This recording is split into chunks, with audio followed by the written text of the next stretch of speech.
Section 9.3, we're solving quadratic equations with algebra. Granted, this whole class is algebra, so all of these methods are algebra, but this one is like plain old PEMDAS algebra. So we're actually doing reverse PEMDAS, because to simplify you go down, to solve you go up. So that's where you undo addition and subtraction, undo multiplication, division, undo your exponents, then undo your parentheses. We call it SADMEP, S-A-D-M-E-P.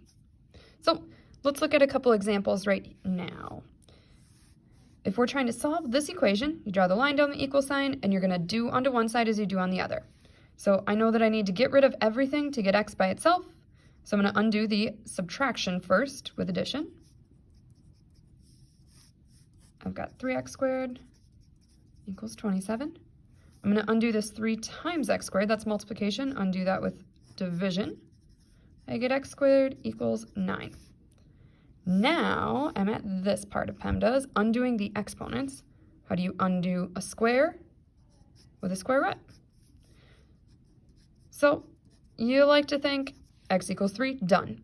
But remember that whenever you square root, you're going to have a positive and a negative answer. Negative 3 times negative 3 is 9, just like 3 times 3 is also 9. So there are 2 answers. Let's try this one.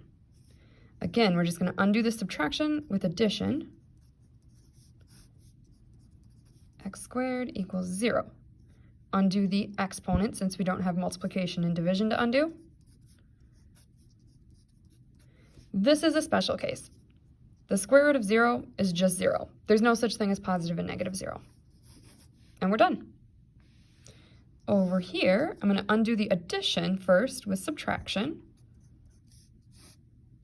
So now I've got negative 5 x squared equals 5.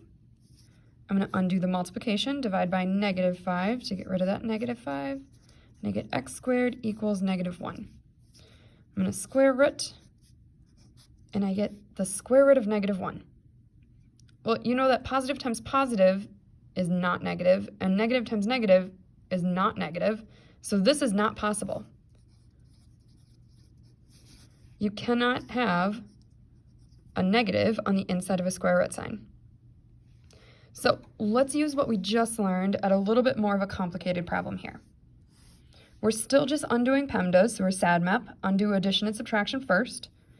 But we can't undo this guy yet because we've got these parentheses, and P is the top of PEMDAS. We can't get in here until we've undone everything down here. So there's no addition and subtraction outside the parentheses to do. There's no multiplication and division outside the parentheses to do. So that means we jump right up to E. We're going to undo the exponent first. We're going to square root both sides. I'm left with just x minus 1 on this side, but on this side I get the square root of 25, which is 5. Duh, right? But remember up here, the square root of 9 is 3 and negative 3. You need your 2 answers. Not only is the square root of 25 5, but it's also negative 5. So this breaks into 2 equations. We get x minus 1 equals 5, and x minus 1 equals negative 5. Now you can solve the simple equations down here. X equals 6, and x equals negative 4. Still 2 answers, but they're not always the convenient 3, negative 3. Sometimes it's like 6, negative 4. You just got to remember, whenever you square root, you need 2 answers. Let's try this one last one. Draw the line down the equal sign. We're going to undo any addition and subtraction outside the parentheses. Yeah, there's none here. So we undo multiplication and division outside the parentheses. Divide everything by 4.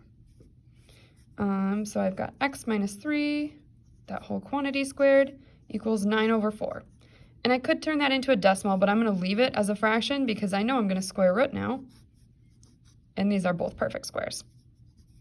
So this is x minus 3 equals, the square root of 9 is 3, the square root of 4 is 2.